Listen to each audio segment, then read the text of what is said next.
अनिर्वाच्या विद्याद्वितय सचिवस्य प्रभवतो विवर्ता यस्यैते वियदनिलतेजो भवनयः यतश्चाभुद्विश्वं चरमचरमुच्चावचमिदं नमामस्तद्ब्रह्मा परिमितसुखज्ञानमृतम्।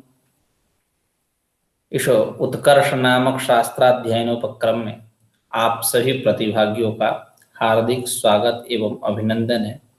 जैसा कि हम लोग कुछ दिनों से ब्रह्मसूत्र चतुस्सूत्री भामती के अध्ययन प्रसंग में प्रतिदिन सायं 4 बजे उपस्थित होते हैं। हमारी यह विचार यात्रा चल रही है कई दिनों से। यह विचार यात्रा एक पड़ाव पर आकर रुकी है। उसी विचार यात्रा को गति देते हुए पाठ प्रारंभ करते हैं। जैसा कि वह पड़ाव याद कौन सा है जहां हमारी विचार यात्रा रुकी हुई है, उससे एक बार सुपरिचित हो जाते हैं, उसके बाद आगे की चर्चा करेंगे। तो यह बात निकली कि अहम, इसका आस्पद वह आत्मा ही है, लेकिन उस अहम का, उस आत्म शब्द का शरीर आदि में गौण प्रयोग नहीं हो सकता, अपितु किस प्रकार का प्रयोग है। तो एक पंक्ति के माध्यम से आचार्य वाचस्पति मिश्र ने कहा, तत्पारिशेष्यात् चिदात्म गोचरम अहंकारम अहम इहास्मि सदने इति प्रयुञ्जानः लौकिकः शरीरादि अभेद ग्रहादात्मनः प्रादेशिकत्वम् अभिमन्यते नभस इव घटमणिक मल्लिकादि उपाध्यवच्छेदात् इति युक्तम उत्पश्यामः। यहाँ तक हमारी विचार यात्रा आकर रुकी। पूर्व में यह बात चली थी कि अहम पद का मतलब आत्मा, अहम अहम, यह जो प्रतीति हो रही है, इसका आस्पद कौन है? देह है, इंद्रिय है, विषय है, बुद्धि है, क्या है? इन सब का निराकरण हो चुका। और यह भी बात चली थी कि श्रुति के साथ अनुभव विरोध भी हुआ, तो उस अनुभव विरोध का भी वारण किया गया। अनुभव विरोध होने के कारण पूर्व पक्षी कह रहे थे कि यह श्रुति वाक्य जो है उपचरितार्थ है, अप्रामाण्य आ जाएगा, उसका भी निराकरण किया गया। नहीं, यह इंद्र भी नहीं उसको उपचरितार्थ कर सकते, क्योंकि वह एक निश्चित अर्थ को बता रहा है षड्विधि लिंगों के द्वारा। उन श्रुति वाक्यों का उस ब्रह्म में ही तात्पर्य है, क्योंकि अभ्यास उसमें श्रुति लिंग व उपक्रमोपसंहार अभ्यास अपूर्व, उपक्रमोपसंहार अभ्यास अपूर्वता फल अर्थवाद उपपत्ति, ये षड्विधि लिंग है। इनके द्वारा यह बात स्पष्ट होती है कि श्रुतियों, ये जो श्रुति वाक्य है, इनका तात्पर्य उस ब्रह्म में है। और अभ्यास आदि के द्वारा क्या होता है, अर्थ की भूयस्व ही की प्रतीति होती है। जैसे अहो दर्शनीय 2 बार कहेंगे, अभ्यास है। पौनः पुण्येन प्रतिपादनम, अभ्यास है। जैसा कि छांदोग्योपनिषद के 6ठे अध्याय में तत्त्वमसि, यह 9 बार उपदेश किया गया। तो अर्थ में क्या आती है? प्रबलता ही आती है, दाढ़ ही आता है। तो यह जो षड्विधि लिंगों के द्वारा श्रुति का तात्पर्य उस ब्रह्म में ही है, वह जो वेदांत प्रतिपाद्य ब्रह्म है, वेदांत बोध्य है, यह श्रुति वाक्य उपचरितार्थ है, आप ऐसा नहीं कह सकते। एतद विषयक विचार हम लोगों ने पूर्व में किया। उसके बाद ये बात चली थी कि अहम, आत्मा, यह जो शब्द है पर शब्द है, जिस पर शब्द के द्वारा जिसको हम कह रहे हैं आत्मा को, वह देहादि में क्या है? उपचरितार्थ है, मतलब गौण प्रयोग है। तो उस पर भी बात चली थी कि नहीं, गौण प्रयोग नहीं कह सकते, क्योंकि गौण प्रयोग वही होगा जहां अत्यंत भेद हो, क्योंकि वह भेद प्रत्यय पुरुषसर है। जहां अत्यंत भेद हो, जैसे सिंहो माड़वकः, तो माड़वक अलग है, सिंह अलग है, इस प्रकार की भेद प्रतीति हो रही है। तो सिंह शब्द वहां उपचरितार्थ साध्य सादृश्य न, सौर कौर्यादि इत्यादि लक्ष्मण गुण योगे न, लक्ष्मण गुण उसमें दिख रहे हैं।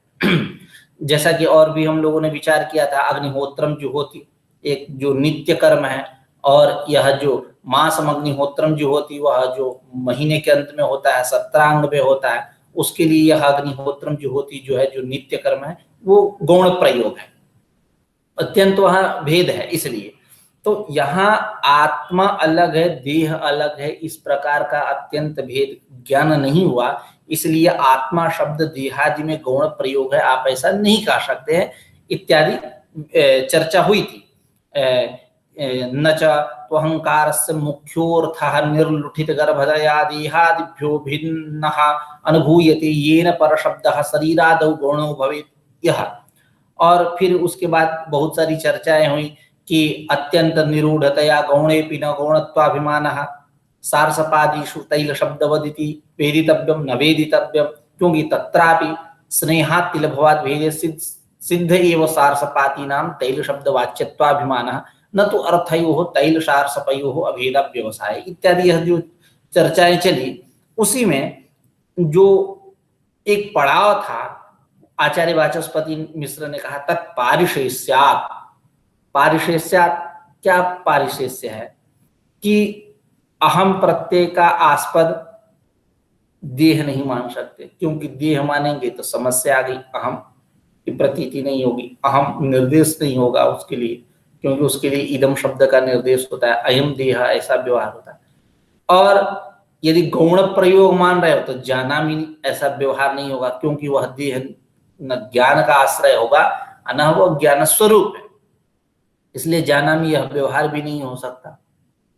तो पारिशेष्यात् है कौन, अहम प्रत्यय किसके लिए है, उस अहम प्रत्यय का आस्पद कौन है, अहंकार का आस्पद कौन है, तो उन्होंने कहा पारिशेष्यात्, ये अध्यास का एक यूं कहें स्वरूप बतला दिए कि घट जैसे आकाश क्या है, अनुपहित है, निरवच्छिन्न है, लेकिन घटाकाश पटाकाश मठाकाश इत्यादि उपाधि के लग जाने से ऐसी प्रतीति होती है, उसको हम परिच्छिन्न करते जाते हैं। उसी प्रकार यह आत्मा जो है वो क्या है, परिच्छिन्न नहीं है ना, मतलब उपाधियों से रहित है, लेकिन अहम इहास्मि सदने इत्यादि प्रतीति के द्वारा वो क्या निकल रहा है कि उसका शरीर से अभेद ग्रह का ज्ञान हुआ, कि शरीर से वह एकदम अत्यंत अभिन्न है, इस प्रकार का ज्ञान हुआ, और उसमें प्रादेशिकत्व की प्रतीति हुई, यानी परिच्छिन्नत्व की प्रतीति हुई, ऐसा। उसी को पारिशेष्या तत्पारिशेष्या चिदात्म गोचरम अहंकारम अहम इहास्मि सदने इति प्रयुञ्जानः लौकिकः शरीरादि अभेद ग्रहादात्मनः प्रादेशिकत्वम अभिमन्यते। कैसा उदाहरण क्या दे रहा है, नभसैव खतमणिक मल्लिकादि उपाद्यवच्छेदात् इति युक्तम् उत्पश्यामः। एतावता क्या यह बात स्पष्ट हुई कि अहम पद का वह आस्पद जो है, अहम कौन है, वह आत्मा ही है, अहम पद उसके लिए ही है, अन्य के लिए नहीं है। लेकिन ऐसी स्थिति है, ऐसा कंडीशन है कि वह उपाधि प्रादेशिकत्वम तत्र अभिमन्यते, अभिमान होता है, वो वस्तुतः वह प्रादेशिक नहीं है, लेकिन जैसे निरवच्छिन्न आकाश है, उसमें उपाधि के कारण, उपाधि दोष के कारण सावयवता परिच्छिन्नता की प्रतीति होती है, ठीक उसी प्रकार यहाँ भी वह आत्मा कैसा है, निरवच्छिन्न है, वह उपाधि के कारण क्या कैसा प्रतीत हो रहा है, वह आत्मा प्रादेशिकत्वम अभिमन्यते, प्रादेशिक उसकी प्रतीति हो रही है इत्यादि। तो एक तरह से यूं कह ले, गत पाठ का एक कलेवर जो हम लोगों ने तैयार किया था, उस कलेवर से पुनः परिचित हो गए। अब चर्चा करते हैं पुनः आगे के पाठ के रूप में। यहां बात चल रही है न च अहंकार प्रामाण्याय देहवत आत्मा भी प्रादेशिक इति युक्तम, न जोड़िए न युक्त, कह रहे हैं कि अहंकार प्रामाण्याय मतलब अहम यही वास्मि सदने, इस प्रकार जो यह प्रतीति है, यह प्रतीति कैसी है, भ्रमात्मक प्रतीति है। इस भ्रमात्मक प्रतीति में प्रामाण्याय प्रामाण्य संपादन है कि यह भी प्रामाणिक है, एतादृश जो प्रतीति है यह प्रतीति प्रामाणिक है, उसमें प्रामाण्य संपादन के लिए देहवत आत्मा भी प्रादेशिक, देह के समान आत्मा भी प्रादेशिक है, ऐसा कुछ लोग कह रहे हैं। तो कह रहे हैं कि यह आपका मानना ठीक नहीं है, नहीं उत्तम, आत्मा को प्रादेशिक मत बन। कब प्रामाण्य आएगा, जैसे देह तो प्रादेशिक है, उसमें प्रादेशिकत्व है, तो उसके समान आत्मा को भी प्रादेशिक मान रहे हैं। तो इस बात से क्या लाभ होगा, तो अहम यही वास्मि सदने, इस प्रकार की जो भ्रमात्मक प्रतीति है उसमें प्रामाण्य आ जाएगा। ठीक है, बात समझ में आए? तो वही कह रहे हैं कि न च अहंकार प्रामाण्य, न का आगे अन्वय करिएगा, अहंकार प्रामाण्याय, मतलब अहम यही वास्मि सदने, इस प्रकार की जो भ्रमात्मक प्रतीति है उसमें प्रामाण्य के लिए, उसमें प्रामाण्य संपादनाय, प्रामाण्य आ जाए, इसलिए देहवत आत्मा भी प्रादेशिक, देह के समान आत्मा भी प्रादेशिक है, ऐसा कुछ लोग कहते हैं। नहीं युक्तम, उनका वह कथन ठीक नहीं है। क्यों? कि यदि आत्मा को देह के समान प्रादेशिक मानो तो पहले ये बताओ वह आत्मा अणु परिमाण है कि देह परिमाण है? तदा खलु अयम अणु परिमाणो वा स्यात् देह परिमाणो वा, दोनों में दोष दिखा देंगे। इसलिए बात स्पष्ट हो जाएगी कि देहवत आत्मा प्रादेशिक न युक्तम, दोनों का खंडन करेंगे। कैसे? तभी बता रहे हैं, तदा खलु अयम अणु परिमाण वा देह परिमाणो वा, यह आत्मा अणु परिमाण है कि देह परिमाण है? देह परिमाण यानी मध्यम परिमाण, अणु परिमाण देह परिमाण, ऐसा पक्ष है, मिलता है। तो यह आत्मा क्या है? अणु परिमाण है, मतलब उसका एकदम छोटा लघु स्वरूप है कि मध्यम स्वरूप है कि कैसा है? ये विकल्प, दो प्रकार के विकल्प यहां उपस्थापित हुए कि तदा खलु, कि तदा खलु मतलब चलो ठीक है, देहवत आत्मा प्रादेशिक, यदि ऐसा मान रहे हो तब बताओ कि वह आत्मा अणु परिमाण है कि देह परिमाण है? तदा खलु अयम अणु परिमाण वा स्यात् देह परिमाणो वा। और अणु परिमाण पे यदि कह दिए कि यह आत्मा अणु परिमाण है, तब क्या समस्या होगी? तो कह रहे हैं स्थूलोहम दीर्घः इति च न स्यात्, इस प्रकार की प्रतीति न हो। लेकिन प्रतीति होती है, स्थूलोहम दीर्घोहम इत्यादि, मैं मोटा हूं, मैं दीर्घ हूं इत्यादि, ऐसी प्रतीति होती है ना। तो इस प्रतीति से क्या बात निकली कि वह अणु परिमाण नहीं हो सकता। यदि अणु परिमाण मान रहे हो इस प्रकार की प्रतीति नहीं होनी चाहिए, लेकिन होती है, इसलिए वह आत्मा अणु परिमाण नहीं है। अणु परिमाणत्वे स्थूलोहम दीर्घः इति च न स्यात्, देह परिमाणत्वे, उस आत्मा को हम देह परिमाण मान ले यानी मध्यम परिमाण मान ले, तब क्या होगा? देह कैसा होता है? सावयव होता है, वो सावयव पदार्थ है। तो आत्मा भी क्या होगा? सावयव हो जाएगा। तो फिर सावयव हो जाएगा तो समस्या आ जाएगी, समस्याएं बढ़ती जाएंगी।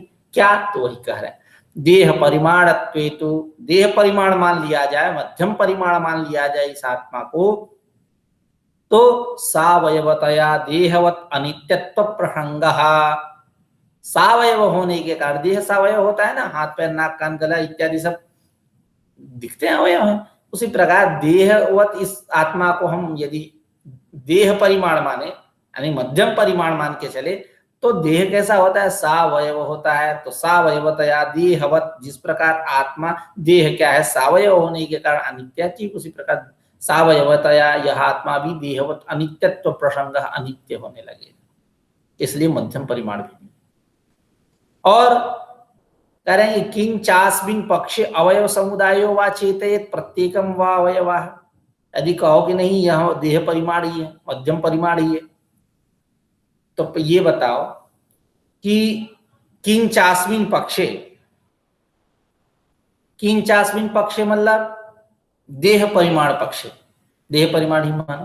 तो इस पक्ष में ये बताओ कि अवयव समुदायो वा चेतयेत् प्रत्येकम वा अवयवाः, अवयव समुदाय में चैतन्यता है कि प्रत्येक अवयवों में चैतन्यता है? ये आप बताइए।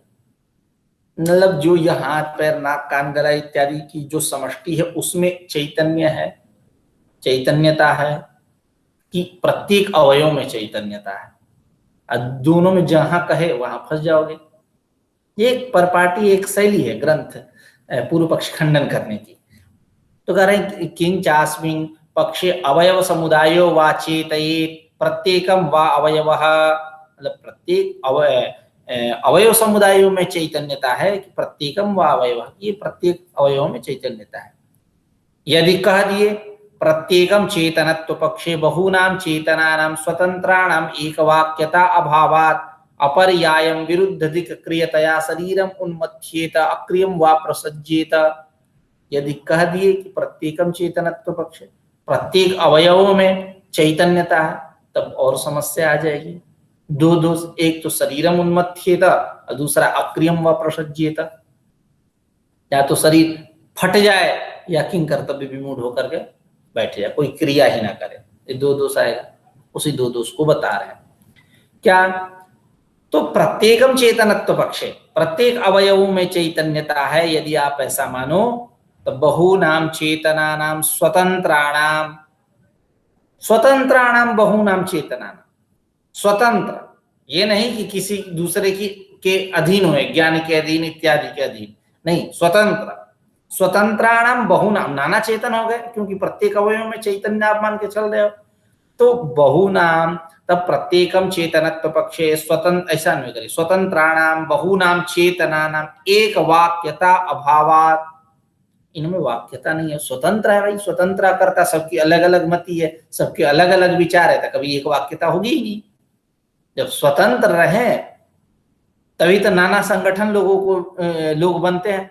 आप स्वतंत्र भारत में रहते हैं तो कभी ये काम करते हैं, कभी वो काम करते हैं, कभी ये संगठन का निर्माण करते हैं, कभी उस संगठन का निर्माण करते हैं, कभी यहाँ काम करते हैं, कभी यहाँ काम करते हैं, कभी कुछ नहीं करते इत्यादि। स्वतंत्रता, स्वतंत्र है, उसकी यही पहचान है, ठीक है। तो इस प्रकार यदि प्रत्येक अवयव में हम चैतन्य मान ले, तब चैतन्य जो है वो बहुत सारे हो जाएंगे, और स्वतंत्र है तो स्वतंत्राणाम बहुनाम चेतनानाम एक वाक्यता अभाव, तो उनमें एक वाक्यता नहीं आ पाएगी, ठीक है। जब एक वाक्यता नहीं आ पाएगी तो अपर्यायम विरुद्ध क्रियतया शरीरम मध्येत, अपर्यायम मतलब असामान्य, असामान्य रूप से, मतलब विशेष रूप से, विरुद्ध अधिक क्रियतया, अब ये क्या करेंगे, विरुद्ध अधिक क्रियतया, इनकी क्रियाएं कैसी होंगी, विरुद्ध दिशाओं में होंगी। नाना चेतन हो, कहा कि पूर्व चलना चाहिए, एक कहा कि नहीं पश्चिम चलना चाहिए, एक कहा कि दक्षिण चलना चाहिए, कहा उत्तर चलना चाहिए, एक कहा कि बैठना चाहिए, कहा कि नहीं चलना चाहिए। इस प्रकार क्या होगा, विरुद्ध दिक, विरुद्ध दिशाओं में क्रिया होने से क्या होगा, शरीरम उन्मत्थ्येत, शरीर क्या होगा, फट जाएगा। इसलिए प्रत्येकम, प्रत्येकम अवयवाः चेतन, मतलब प्रत्येक अवयव में चैतन्य है, यह पक्ष ठीक नहीं है, ठीक है। और अथवा यह भी हो सकता है अक्रियम व प्रसज्येत, नहीं कभी ज्यादा लोग, अनुभव की बात बता रहा हूं, कभी आप लोग में देखते भी होंगे, जब ज्यादा आप टेंशनलाइज हो जाते हैं, जब ज्यादा प्रेशर हो जाता है, 50 प्रकार के काम आते हैं, तो कभी कभी ऐसा होता है कि सब छोड़ो, आराम करो, कुछ नहीं करेंगे, एकदम इतना प्रपंच होता है, लोक व्यवहार में देखा जाता है। तब बहुत, प्रत्येक अवयव में आप चैतन्य मान लिए, चेतनता नाना हो गए, स्वतंत्र भी हैं, एक दोष आया विरुद्ध अधिक क्रियतया शरीरम उन्मत्थ्येत, सब अलग अलग विचार के हो गए तो शरीर फट जाएगा। और दूसरी बात अक्रियम व प्रसज्येत, अक्रियता भी आ सकती है, शरीर कहा कि हम कुछ नहीं करेंगे, चुपचाप बैठो, कोई काम नहीं करेंगे, तुम लोग नाना हो, स्वतंत्र हो, करते रहो, तुम लोग बैठ के आर्डर दे रहे हो, हम कुछ नहीं करेंगे, एकदम किंग कर्तव्य विमूढ़, अक्रियम व प्रसज्येत। इस प्रकार प्रत्येक अवयवों में चैतन्य है, या आप नहीं कर सकते, ये दोष है। और समष्टि उस पे कह रहे हैं, उसका निराकरण कर रहे हैं, निराश कर रहे हैं कि प्रत्येक अवयवों की जो समष्टि है, उस मतलब अवयव समुदाय में चैतन्यता है, यह भी आप पक्ष नहीं कर सकते। क्यों करें, समुदायस्य तु चैतन्य योगे विकृण एक विकृण, हाँ, समुदायस्य तु चैतन्य योगे विकृण एकस्मिन् अवयवे चिदात्मनोपि अवयवो विकृण इति न चेतयेत्। कह रहे हैं कि चैतन्य एक ही मानो, अवयवों की जो समष्टि है, अवयव समुदाय है, उसमें चैतन्यता है, उसमें चैतन्यता है। यदि ऐसा माने तो क्या होगा, समुदायस्य तु चैतन्य योगे विकृण एकस्मिन् अवयवे, एक अवयव के विकृण हो जाने से, एक अवयव के टूट जाने से, खराबी आ जाने से, यूं कह ले, चिदात्मनोपि अवयवः विकृण, चिदात्मा भी विकृण हो गया, वो भी लंगड़ा हो गया, टूट गया, वो उसमें भी ऊनता आ गई, उसमें भी खराबी आ गई, ऐसा माना जाएगा। तब वह न चेतयेत मतलब अज्ञानम कुर्यात, तब वो ज्ञान ना करे। आपके अकॉर्डिंग ये होना चाहिए, यानी समुदाय से तो चैतन्य योग, जो अवयव समुदाय है उसमें चैतन्यता है, मतलब अवयवों की जो समष्टि उसमें चैतन्यता है, मतलब एक ही चैतन्य है। यदि आप ऐसा मानो तो एक अवयव के विकृण हो जाने से, खराब हो जाने से, टूट जाने से, उसमें कमी आ जाने से, ऊर्णता आ जाने से चिरात्मा जो है उसमें भी ऊर्णता आ जाएगी, वह भी खराब माना जाएगा। और न चेतयेत, और वह ज्ञान न करे। जैसे आंख में खराबी आ गए, एक अवयव यह भी तो है, तो आंख में खराबी होता है, न चेतयेत न ज्ञानम कुर्यात, चिदात्मा ज्ञान ही ना करे। लेकिन ऐसा नहीं होता, देखा जाता है कि ज्ञान करता है। तो यह हम एक दोष आ गया, समुदाय से तो चैतन्य योगे, मतलब अवयव समुदाय में एक चैतन्यता है, मतलब चैतन्य योग है, एक ही चैतन्य, यह मानने पर यह दोष आया। इसलिए दोनों पक्ष ठीक नहीं है। प्रत्येकम व अवयवा अवयव समुदायो व चेतयेत, यह दोनों पक्ष जो है वो ठीक नहीं है। आगे कह रहे हैं कि न च बहूनाम अवयवानाम अविनाभाव नियमो दृष्टः य एव अवयवः विशीर्णः तदा तदभावे न चेतयेत। कह रहे हैं कि बहूनाम अवयवानाम अविनाभाव नियमः दृष्टः, न दृष्टः, न का अन्वय करिए। क्या? बहुनाम अवयवानाम, बहुत सारे अवयवों का अविनाभाव, अविनाभाव मतलब जहां एक दूसरे के बिना न रहे। जैसे धूम का अविनाभाव है बहनी के साथ, क्योंकि बहनी को छोड़कर कभी धूम रह ही नहीं सकता। बहनी भले रह सकती है धूम को छोड़कर के, गोलदीप है या धूम नहीं है बहनी है, तो भले रह सकती है, लेकिन धूम नहीं रह सकता बहनी को छोड़कर। यही क्या है? अविनाभाव। तो यहां कह रहे हैं कि बहुनाम अवयवानाम अविनाभाव नियमः दृष्टः न दृष्टः, बहुत सारे जहां अवयव हो उनका परस्पर अविनाभाव हो, यह नहीं देखा जाता है। तो इस प्रकार यह एव अवयवः विशीर्णः, जो अवयव खराब हुआ, उसमें फॉल्ट आया, तो तद अभावे, उसके अभाव में न चेतयेत, ज्ञान ही न हो।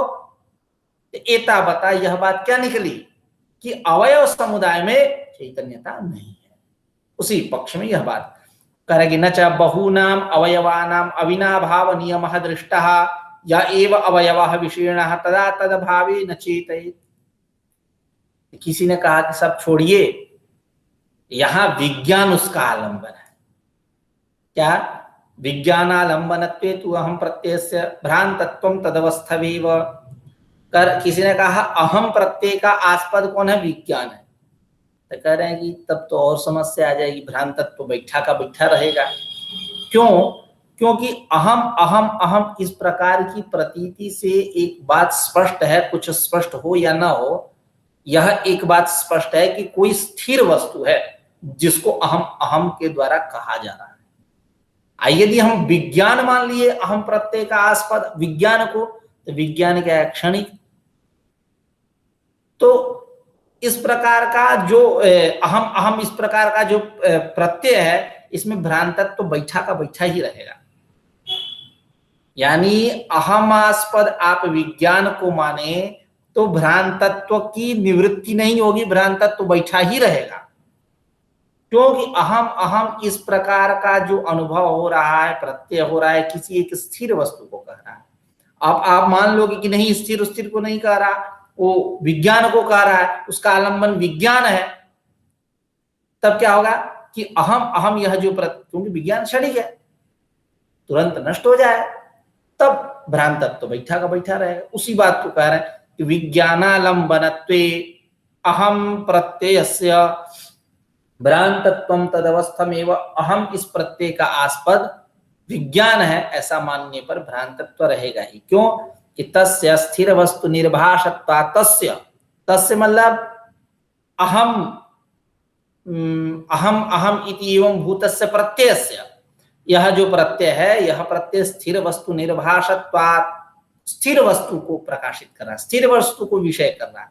और अस्थिरत्वाच्च विज्ञानानाम, और विज्ञान क्या है? अस्थिर है। इसलिए अहम प्रत्ययस्य भ्रांतत्वं तदवस्थमेव, अहम प्रत्यय का भ्रांतत्व बैठा का बैठा ही रहेगा, उसको आप हटा नहीं सकते। एतेन, इसलिए क्या बात? अहम प्रत्यय का आस्पद विज्ञान नहीं है। अब आगे करें, एतेन स्थूलो हम अंधो हम गच्छामि इत्यादयः अपि अध्यासतया व्याख्याताः तदेवं उक्त क्रमेण अहम प्रत्यये पूति कुष्मांडी कृते भगवती श्रुतिः अप्रत्यूह्यम श्रुतिः अप्रत्यूहम कर्तृत्व भोक्तृत्व सुखदोष शोकाध्यात्मत्वम् अहम अनुभव प्रसंजितम आत्मनो निषेधुम अर्हति। यहाँ यह बात करें, एतेन स्थूलोहम अंधोहम, एतेन मतलब पूर्वोक्तेन व्याख्यानेन, यह जो व्याख्यान किया गया कि अहम पद का आस्पद जो है इंद्रिय नहीं है, अहम पद का आस्पद बुद्धि नहीं है, अहम पद का आस्पद देह नहीं है, अहम पद का आस्पद विज्ञान नहीं इत्यादि, यह बात स्पष्ट हुई। अभी तक तो यही हम लोग चर्चा करते आ रहे हैं। तो एतेन ग्रंथेन, ठीक है, कि हमास्पदम इदम नास्ति इदम नास्ति इदम नास्ति इदम इति स्वीकारेण, सामान्य से स्थूलोहम अंधोहम गच्छामि इत्यादयः अध्यासतया व्याख्याता।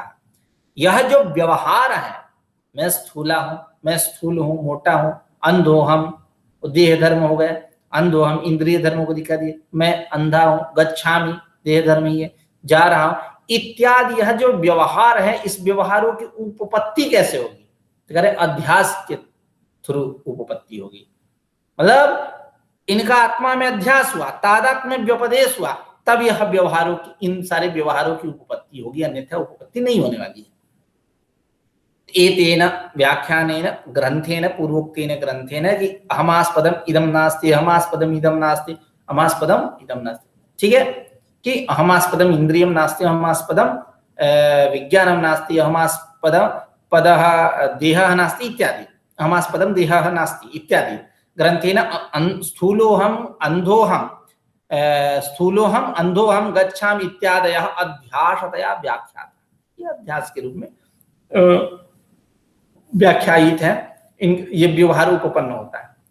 तब अब कहना क्या चाहते हैं तो दिखा रहे हैं, तदेवं उक्त क्रमेण अहम प्रत्यय पूति कुसुमांडी कृते भगवती श्रुति अप्रत्यूहम कर्तृत्व भोक्तृत्व सुख दुख शोकाध्यात्मत्वम अहम अनुभव प्रसंजितम आत्मानं निषेधुमर्हति। एवं उक्त क्रमेण, है ना, उक्त क्रमेण, उक्त क्रम क्या है कि अभी तक, हमारी आवाज आ रही है? हाँ, तो उक्त क्रमेण मतलब यह जो अनुभव हो रहा है, अहम अहम अहम, इस प्रकार का अनुभव कैसा है? यह प्रत्यक्षानुभव है। नहीं, प्रत्यक्षभूत अहम इति प्रतीति बलेन, इस अहम प्रत्यक्षवादी जो जो प्रश्न करता है, वो अहम अहम अहम इस प्रतीति के बल से ही तब से तांडव मचाए बैठे हैं कि अहमास्पद ये है, अहमास्पद ये है। किसको लेकर? केवल अहम अहम इस प्रकार के अनुभव को लेकर, प्रत्यक्ष के बल से। तो उक्त क्रमेण मतलब प्रत्यक्षभूत अहम इति प्रतीति बलेन, इस प्रतीति के बल से क्या निकल रहा? अहम इति प्रत्यये पूति कुष्मांडी कृते। तो यह बात, एक मिनट,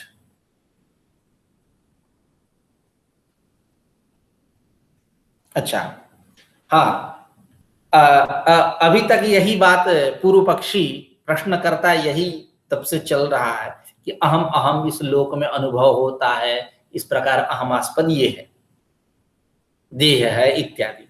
केवल अहम इस प्रतीति के बल से ही इतना उछल कूद मचाया। तो अहम उसकी कैसी स्थिति हो गई? अभी तक सबका निराकरण हो गया, खंडन हो गया कि अहम का आस्पद देह नहीं हो सकता, इंद्रिय नहीं हो सकता, बुद्धि नहीं हो सकता, विषय नहीं हो सकता, विज्ञान नहीं हो सकता इत्यादि सबका खंडन कर दिए। अब वो केवल पूर्व पक्षी उछल कूद मचा रहा था कि अहम केवल किसको लेकर के? अहम इस प्रकार के प्रत्यक्षानुभव को। तो उक्त क्रमेण मतलब प्रत्यक्षभूत अहम इति प्रतीति बलेन, इस प्रतीति के बल से जो उछल कूद मचा रहा था पूर्व पक्षी प्रश्नकर्ता, उसकी कैसी स्थिति हो गई? अभी तक खंडन उसी का चल रहा था, ये अहम नहीं है, ये अहम नहीं है, हमने कैसी स्थिति? सड़े हुए कोहड़े के समान स्थिति हो गई। सड़ा हुआ कोहड़ा, केवल उसमें अंगुली ऐसा करेंगे घुस जाएगा अंगुली, ऐसी स्थिति, मतलब कोई गति नहीं, पूति कुसुमांडी करते, एकदम सड़े हुए कोहड़े की स्थिति हो गई, चारों तरफ से उसको मतलब किसी भी काम का नहीं, यूं कह ले। कोहड़ा जो है कच्चा हो या पक जाए, उसका किसी ना किसी उपयोग में लोग ला देते हैं, उसका उपयोग कर लेते हैं, लेकिन वो सड़ा हुआ है, उसका किसी कोई उपयोग नहीं। ऐसे पूर्व पक्षी की स्थिति हो गई, क्योंकि अहम अहम इस प्रत्यक्ष भूत प्रतीति बल के कारण तब से तांडव मचाया था। अभी सिद्धांतियों ने खंडन किया कि यह अहम का आस्पद नहीं है, यह अहम का आस्पद नहीं है इत्यादि, तो उसको सड़े हुए कोहड़े की स्थिति हो गई। तदेवं उक्त क्रमेण अहम प्रत्यय पूति कुसुमांडिक करते भगवती श्रुति। श्रुति के लिए देखिए भगवती शब्द का अत्यंत श्रद्धा द्योतित हो रहा है, अत्यंत श्रद्धा आचार्य वाचस्पति मिश्र अपना प्रकट कर रहे हैं। तो भगवती श्रुति अप्रत्यूहम मतलब निश्चितम, अप्रत्यूहम मतलब निश्चयेन निश्चितम, क्या कर्तृत्व भोक्तृत्व सुख दुख शोकाद्यात्मत्वम अहम अनुभव प्रसंजितम आपादितम, क्या आत्मनः निषेधुम रहती, आत्मा का निषेध करेगी, यह अहम पद का आस्पद नहीं हो सकता। ठीक है, श्रुति क्या की सब ये कुहासा जो छाया है, निहारिका जो छाई हुई है, इस सबको एकदम दूर कर दी श्रुति। अभी तक पूर्व पक्षी उछल कूद मचा रहा था अहम अहम इस प्रकार के प्रत्यक्ष अनुभव से। अब आचार्य से सिद्धांती जो आचार्य हैं उन्होंने खंडन किया कि हम पद का आस्पद ये इसको मानोगे तो ये नहीं मान सकते, इसको मानोगे नहीं मान सकते इत्यादि। ये एवं उक्त क्रमेण अहम प्रत्यय पूति कुसुमांडी करते, तो पूर्व पक्षी की स्थिति कैसी है, सड़े हुए कोहड़े के समान हो गई। और यह जो यूं कहे जो कुहासा छाया हुआ है एकदम पूर्व पक्षियों का प्रश्नों का, यह जो कुहासा छाया उसको श्रुति ने एकदम चीरते हुए, उस निहारिका को चीरते हुए उस कुहासा को समाप्त किया। श्रुति क्या बतलाई कि अहम पद का आस्पद एतादृश आत्मा नहीं हो सकता। कर्तृत्व भोक्तृत्व सुख दुख शोकाद्यात्मत्व अहम अनुभव प्रसंजित जो आत्मा है वह श्रुति नहीं, वह अहम पद का आस्पद नहीं हो सकता। अभी तो अहम पद का आस्पद कौन होगा, तो कह रहे तदेवं सर्व प्रवादि श्रुति स्मृति पुराण इतिहास पुराण प्रथित मिथ्या भावस्य अहम प्रत्ययस्य स्वरूप निमित्त फलयूप व्याख्यान कौन होगा, तो जो सजातीय विजातीय स्वगत भेद शून्य है वही अहम पद का आस्पद हो सकता है। जो वेदांत बोध्य है, जो निरवच्छिन्न है, जो उपाधि दोषों से रहित है, यूं कह ले एकदम जो विशुद्ध है, नित्य बुद्ध शुद्ध बुद्ध मुक्त स्वभाव जो है, जो त्रिकालावाद्य है, वही अहम पद का आस्पद है, जो श्रुति स्मृति पुराण प्रतिपाद्य है। ठीक है, अब इसी को उसी आत्मा को स्वरूप निमित्त फलैहि उपव्याख्यानम बतला रहे हैं।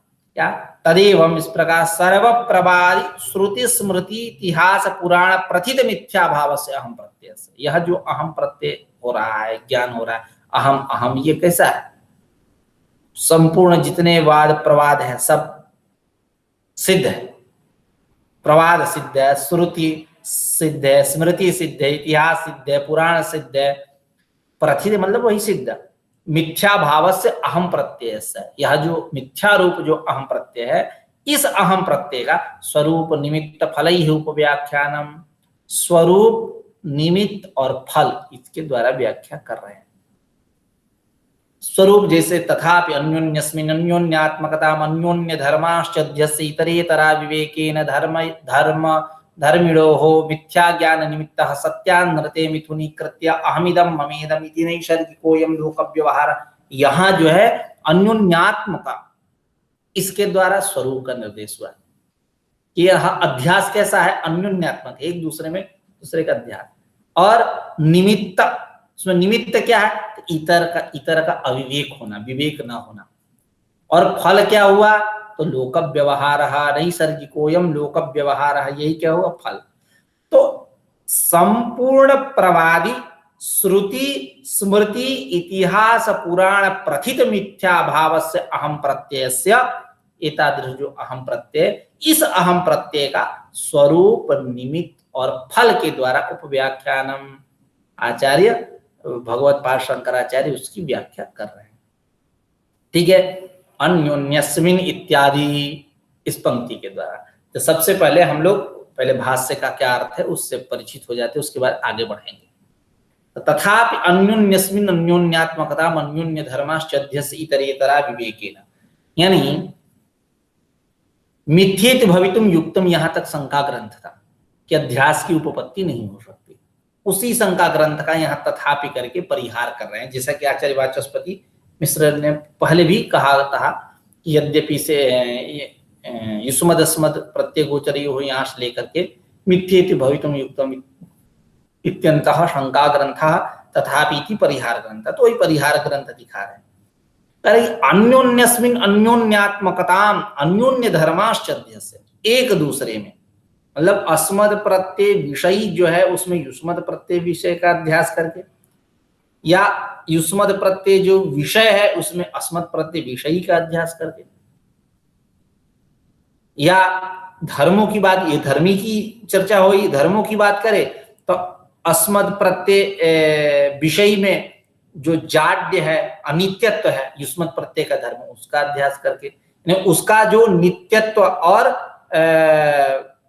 चैतन्यत्व जो धर्म है उसमें युष्मद प्रत्यय के धर्मों का अध्यास करेंगे, या युष्मद प्रत्यय का जो धर्म है जाड्य और अनित्यत्व, इसमें अस्मद प्रत्यय के धर्मों का अध्यास करके इतरेतरा विवेकेन, इसी को कह रहे हैं तथापि अन्योन्यस्मिन अन्योन्यात्मकता अन्योन्य धर्माश्च जाड्य चैतन्यादि अध्यस्य इतरेतरा विवेकेन अत्यंत विविक्तयोः धर्म धर्मिणोः, जो अत्यंत विविक्तयोः धर्म धर्मिणोः इतरेतरा विवेकेन, अत्यंत विविक्त, धर्मी भी अत्यंत विविक्त है तम प्रकार के समान, और धर्म भी अत्यंत विविक्त है, अलग अलग है।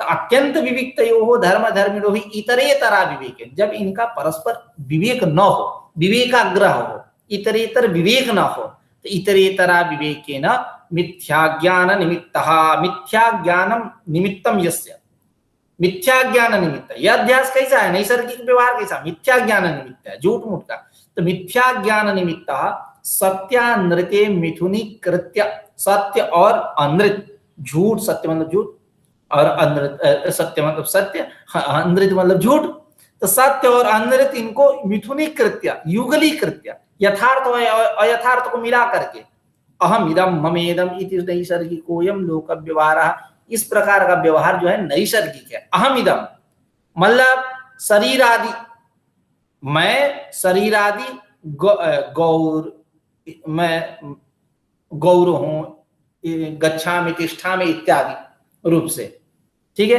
तो मैं शरीर रूप हूं, मैं गौर हूं इत्यादि, यह जो प्रत्यय हो रहा है, अहम इदम ममेदम, यह मेरा शरीर आदि, यह मेरे हैं इत्यादि, यह जो व्यवहार है यह नैसर्गिक व्यवहार है, और यह नैसर्गिक लोक व्यवहार है। आप जो कह रहे हो कि अध्यास नहीं हो सकता, ऐसा आप नहीं कह सकते, ये अनादिकाल से चला आ रहा है, अहम इदम ममेदम, यह नैसर्गिक व्यवहार का स्वरूप बता दिए। तो यह जो ग्रंथ है तथापि अन्योन्यस्मिन अन्योन्यात्मकता, इससे परिहार किया गया, जो अभी तक पूर्व में बात चली थी कि अध्यास नहीं हो सकता, उसी का यहाँ परिहार किया गया, नहीं अध्यास होगा, यह नैसर्गिक व्यवहार है, शुरू से चला आ रहा है कि एक दूसरे में, एक दूसरे का अध्यास, धर्मी अध्यास और धर्मों का भी अध्यास शुरू से चला आ रहा है, जबकि अपितु यह अत्यंत विविक्त है, लेकिन इतरेतर का अविवेक हो जाने के कारण, विवेक न हो जाने के कारण, ज्ञान न होने के कारण, सत्य और झूठ इन दोनों को परस्पर मिला करके यह जो मिथ्या ज्ञान निमित्त जो अहम इदम ममेदम, यह नैसर्गिक व्यवहार है, नैसर्गिक लोक व्यवहार है, यह जो लोक व्यवहार है यह नैसर्गिक है, अनादिकाल से चला आ रहा है। मैं शरीर आदि, मैं गौर, मेरा यह शरीर आदि है इत्यादि, अहम इदम ममेदम, यह जो लौकिक व्यवहार है, यह लौकिक व्यवहार कैसा है, नैसर्गिक है, अनादिकाल से चला आ रहा है, नेचुरल है। तो इसलिए आप नहीं कह सकते कि अध्यास की उपपत्ति नहीं हो पाएगी, अध्यास की उपपत्ति होगी, इससे यह बात स्पष्ट हुई। उसी की व्याख्या कर रहे हैं आचार्य वाचस्पति मिश्र अपने शब्दावली में। आगे अन्योन्यस्मिन् इत्यादि। अत्र अन्योन्यस्मिन् धर्मिणि आत्मशरीरादौ अन्योन्यात्मकताम् अध्यस्य अहमिदं शरीरादीति। कहेगी अत्र अन्योन्यस्मिन् धर्मिणि, धर्मिणी कौन? अस्मत् प्रत्यय रूप धर्मिणी, युष्मत् प्रत्यय रूप धर्मिणी वा, ऐसा ले लीजिए। तो अन्योन्यस्मिन् पर व्याख्या कर रहे हैं ना, ऊपर भगवत्पाद शंकराचार्य की जो पंक्ति है उसकी व्याख्या करेंगे। अन्योन्यस्मिन् अन्योन्यात्मकता, इसकी व्याख्या कर रहे हैं। तो अन्योन्यस्मिन् यानी, तो कह रहे हैं अन्योन्यस्मिन् धर्मिणी यानी आत्म शरीरादौ, एक जगह अस्मत् प्रत्यय को पकड़े, एक जगह युष्मत् प्रत्यय को पकड़े। आत्म शरीरादौ अन्योन्यात्मकताम अध्यस्य यानी धर्मी अध्यास को बतला दिए, अन्योन्यात्मकता का अध्यास करके। अहम इदम शरीरादि, अहम इदम ममेदम, इस प्रकार का व्यवहार हो रहा है, ये धर्मी अध्यास। और इदम इति च वस्तुतः न प्रतीतितः, जो अहम इदम वहां इदम पद रखा ना, अहम इदम ममेदम इति, इति पद का क्या अर्थ है? तो कह रहे हैं कि इति पद यह जो है वस्तुतः है, मतलब वस्तुतः मतलब यह आरोपित व्यवहार है, न तो प्रतीतितः, वास्तविक यह व्यवहार नहीं है, है ना। यह जो क्या बोलते हैं, लोक में यह देखा जाता है कि यह आरोपित व्यवहार है, यह न तो प्रतीतितः, यह वास्तविक नहीं है कि, क्योंकि लोक में मैं देह हूं इस प्रकार का अनुभव किसी को नहीं होता है, यह केवल आरोपित व्यवहार है उसी को। ये बात इति शब्द ने बतलाया। इदम इति च, है ना, इदम इति च, सॉरी, यह बात इति पद के द्वारा, इदम पद के द्वारा, मैं इति बोल रहा हूं, इदम पद के द्वारा यह बात स्पष्ट हुआ कि अहम इदम ममेदम, इदम है ना वहां, तो इदम इति, इदम इस पद के द्वारा क्या बतला रहे हैं? अर्थ करते समय भी तो हम लोग कह रहे थे कि मैं शरीर आदि, मैं गौरी इत्यादि, यही अर्थ कर रहे थे। तो यहाँ इदम का मतलब क्या है? यह वास्तविक नहीं है, आरोपित। इदम इति च वस्तुतः, यह वस्तुतः, वस्तुतः मतलब आरोपितः, यह आरोपित प्रत्यय है, ज्ञान है, न प्रतीतितः, मतलब वास्तविक नहीं है, क्योंकि लोक में किसी को मैं देह हूं इस प्रकार का प्रत्यय नहीं होता है।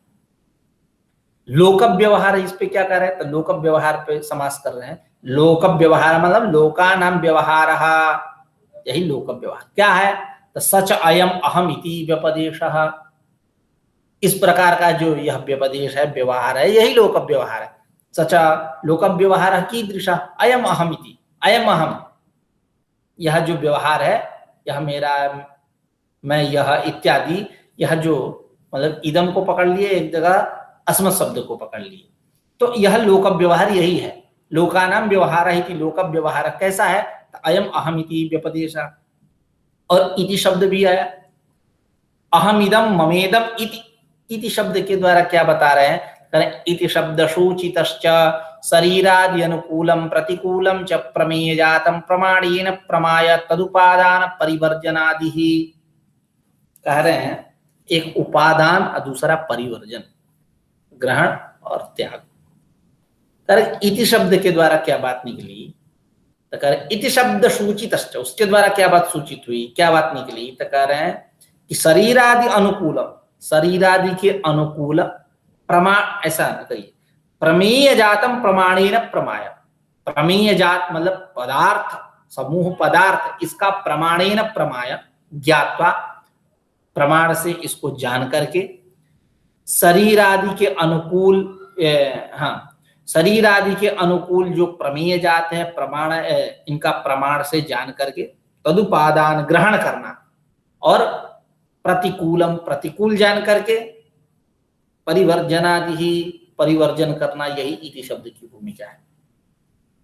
यह इति शब्द क्या बात बताया कि जो शरीर आदि के अनुकूल प्रमेय जाते हैं, पदार्थ हैं, उनको प्रमाणों से जान करके, हाँ हमारे अनुकूल है उनका ग्रहण करना, और शरीर आदि के जो प्रतिकूल है उनका परित्याग कर देना, यही इति शब्द की भूमिका है। वही कर इति शब्द सूचितश्च शरीरादि अनुकूलम प्रतिकूलम च प्रमेय जातम प्रमाणेन प्रमाय तदुपादान परिवर्जनादि ही।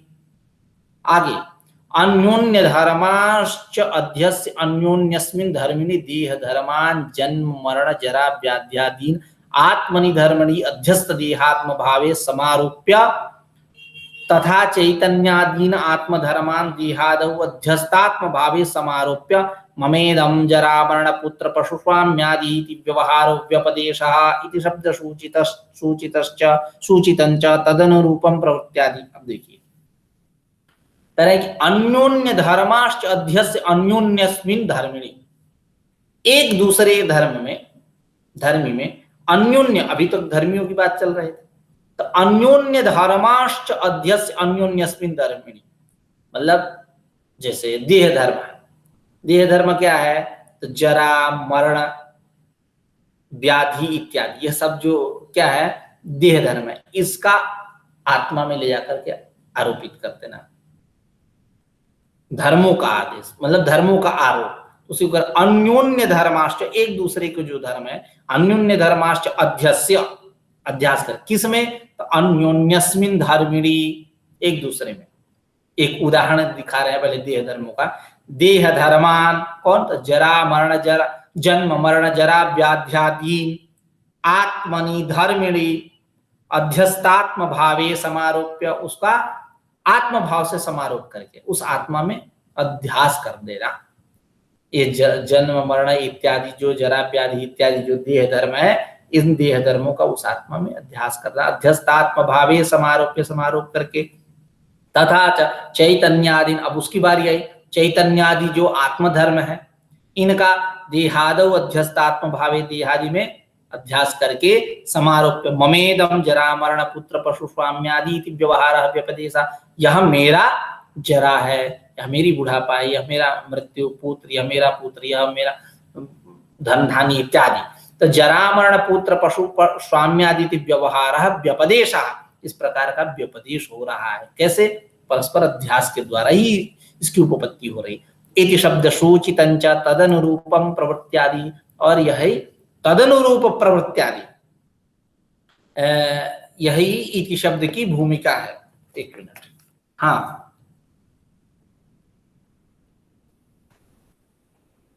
हाँ, ये है कि अध्यस अन्योन्य धर्माश्च अध्यस्य अन्योन्यस्मिन् धर्मिणि देहादि धर्मान जरा जन्म मरण जरा व्याध्यादीन आत्मनि धर्मणि अध्यस्तात् अध्यस्त देहात्म भावे समारोप्य तथा चैतन्यादीन आत्मधर्मान देहादौ अध्यस्तात्म भावे समारोप्य ममेदम जरा मरण पुत्र पशु स्वाम्यादि इति व्यवहारः व्यपदेशः इति शब्द सूचितं च तदनुरूपः प्रवृत्त्यादिः, इति शब्द सूचितं च तदनुरूपं प्रवृत्त्यादि।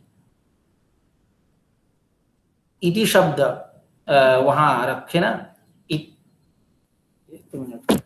आवाज कट गई क्या? आवाज आ रही है ना? ओके।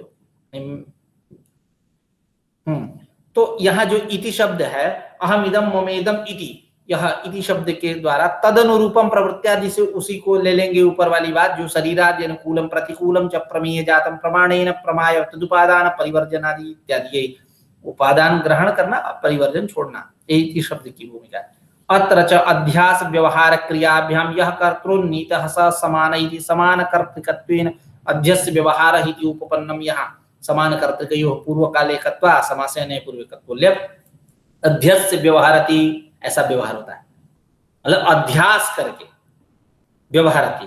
लौकिकः अध्यस्य व्यवहारति मतलब अध्यास करके व्यवहार करता है। लौकः, यह लोक, पहले अध्यास उसके बाद व्यवहार। तो अब यहाँ दो क्रिया, एक अध्यसन क्रिया, दूसरी व्यवहरण क्रिया। इन दोनों क्रियाओं का कर्ता एक है, कौन है? लोकः। इसलिए यहाँ कत्वा प्रत्यय होता है। समान कर्तृकयोः पूर्व काले, उसके बाद कत्वा प्रत्यय हो जाएगा तो समासे नए पूर्वे कत्व ल्य प्रत्यय होकर के क्या बनेगा? अध्यास से अध्यस्य, ऐसा पद बनेगा। तो उसी को कह रहे अत्र अध्यास व्यवहार क्रियाभ्याम, दो क्रिया, इन दोनों क्रियाओं का यह कर्तोन्नीता, जो कर्ता उन्नीत हुआ, प्राप्त हुआ, सह समानः, वह एक ही है। इति समान कर्तृकत्वेन अध्यस्य व्यवहार ही उपपन्नम, इसलिए समान कर्तृक होने के कारण अध्यस्य व्यवहारति, इस प्रकार का व्यवहार उपपन्न हुआ। और उस अध्यास में क्या है? पूर्व कालता भी है। क्यों? समान कर्तृकयोः पूर्व काले भुक्त्वा गच्छति व्रजति, तब भोजन में पहले पूर्व कालता है, तो अध्यास पहले होगा, उसके बाद व्यवहार होगा। उसी को पूर्व कालत्व सूचितम अध्यासस्य व्यवहार कारणत्वम सूचयति मिथ्या ज्ञान निमित्तः। इस पंक्ति के द्वारा क्या निकली बात, अध्यक्ष व्यवहारति के द्वारा कि हाँ हेलो चलिए, तो पूर्व कालत्व सूचितम अध्यासस्य व्यवहार कारणत्वम सूचयति। पूर्व अध्यास में क्या है, पूर्व कालता है, पहले अध्यास करेगा उसके बाद व्यवहार करेगा। तो पूर्व कालत्व सूचितम अध्यासस्य व्यवहार कारणत्वम सूचयति, यानी उसमें व्यवहार कारणता भी है, व्यवहारति व्यवहार करता है। यह तो अध्यक्ष से कत्वा प्रत्यय के द्वारा निकल गई बात कि पूर्व कालता सूचित है, पहले अध्यास उसके बाद व्यवहार, तो व्यवहार कारणता भी है उस अध्यास में, उसी को समझा रहे हैं मिथ्या ज्ञान निमित्तः व्यवहारः इति। ठीक है, एक बार पंक्ति बात दे, अत्र च अध्यास व्यवहार क्रियाभ्याम, दो क्रिया, एक अध्यसन दूसरा व्यवहारण, ठीक है, दोनों का कर्ता एक ही है। तब कर्ता प्रत्यय लेप होकर के अध्यक्ष उसके बाद व्यवहारति, अध्यक्ष व्यवहारति लोकः, ऐसा वाक्य प्रयोग बना लीजिए, पहले अध्यक्ष उसके बाद व्यवहार। तो इसमें तो यह बात स्पष्ट हो गई कि अध्यास में पूर्व कालता है।